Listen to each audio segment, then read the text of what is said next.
Hello, welcome back to my YouTube channel.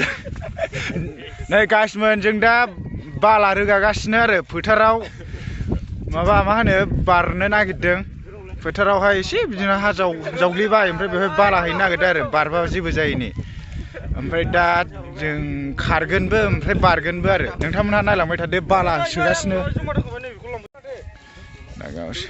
बाला सोगासिनो नै सोखांबाय सोनाया ओमफ्राय बेखौ बै थेलायाव सोहैगोन आरो औ सोहैगोन आंनाबो थिखोगोन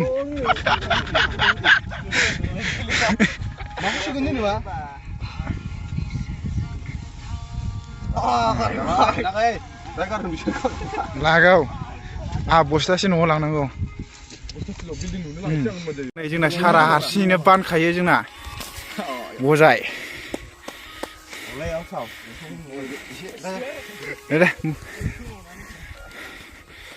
हाब सानैबो थिखोनो हानो नागिरबा नै आदा लागाव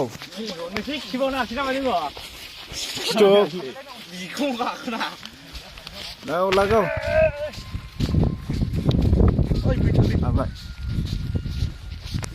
So guys, नै बावहैनो ब्लकअपगासिनो बारबा माने हाफ्रा जेबो जायैनि ओमफ्राय बे राउन्ड जों लागोननि फोथार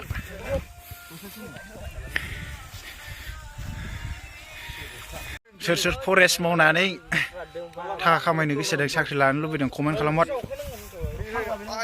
बेवहाय 19 ना 20 फुट दं नामा नै सानसे एसे बारनो नागिरदों बारग्रोनो नागिरदों दे माखौ नायनो नागिरखो इया गुवारानो गोजानानो नै सानसे रेडि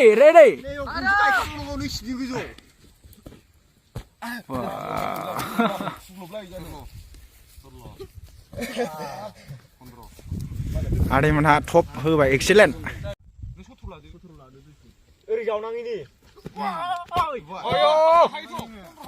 लागाव 16.5 लागाव होबाय नै बिनिफ्राय बैसिम बै गोदोनायसिम 18 दे आदै अरलां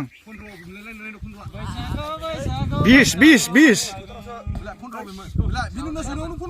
जनाय जयैसो बिगुरा गयदा नै बिनिफ्राय बारनानै बैसिम थांनांगौ थामसा नामा आंथ' हाखानाय नङालै नमस्कार फालाना बुसा देरबावलै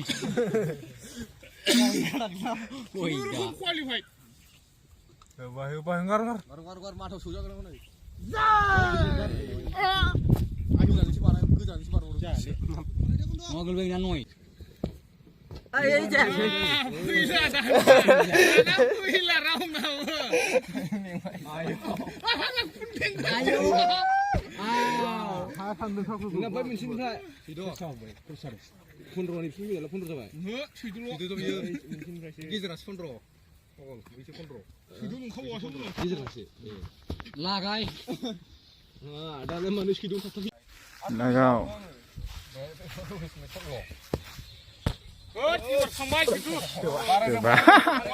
सेबारा दं नैबे 16.5 एसे बारा दं ओमफ्राय बेयो बे 16 बेसेबांसिम बारनो हायो आदैया बै सिगांना 16.5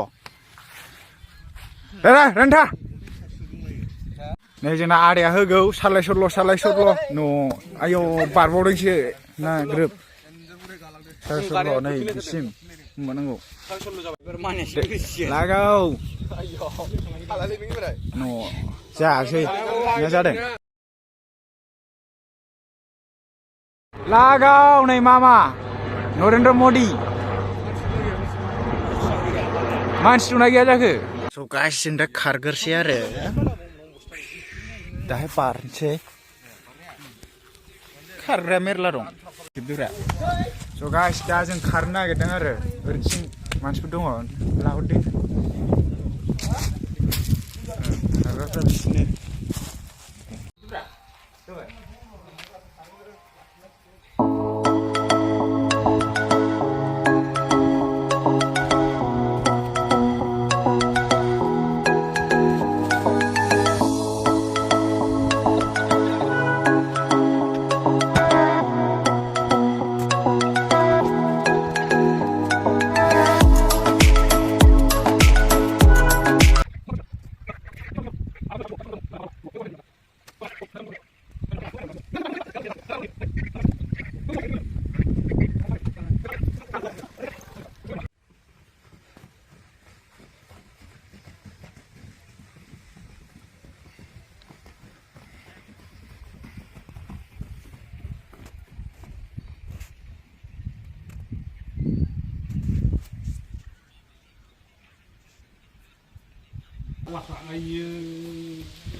Mari bunga karena nih. Salah.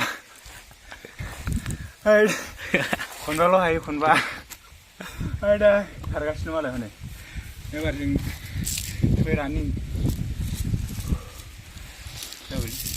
गाइसमोन जों दा खारखांबाय ओमफ्राय बारथ'आसै दाहाय खनसे फैफिनसै. दा खारबावनोसै बेलासियाव जायालै खनबाल' हायो. मालायनै बिसोर एक्सेलेन्ट मारिजोबो. बै नैबे हौ बे गस्ला फाग्रा गारनाया एक्सेलेन्ट होयो. स' लोगोफोर भिडिअखौ बेखिनियावनो फोजोबनोसै नोंथांमोनहा जुदि नायनानै मोजां मोनदोंबा लाइक खालामदो कमेन्ट खालामदो ओमफ्राय जाय फरेस्टनि माबा एप्लाइ खालामदों बिसोर खारगोन अननानै कमेन्ट खालामहर सोरना खय थारिखआव सोरना अहाय अननानै माबा खोन्थाहर दे कमेन्टआव ओमफ्राय जाय सापर्ट खालामनो गोसो खालाम दे सापर्ट खालाम thank you for watching bye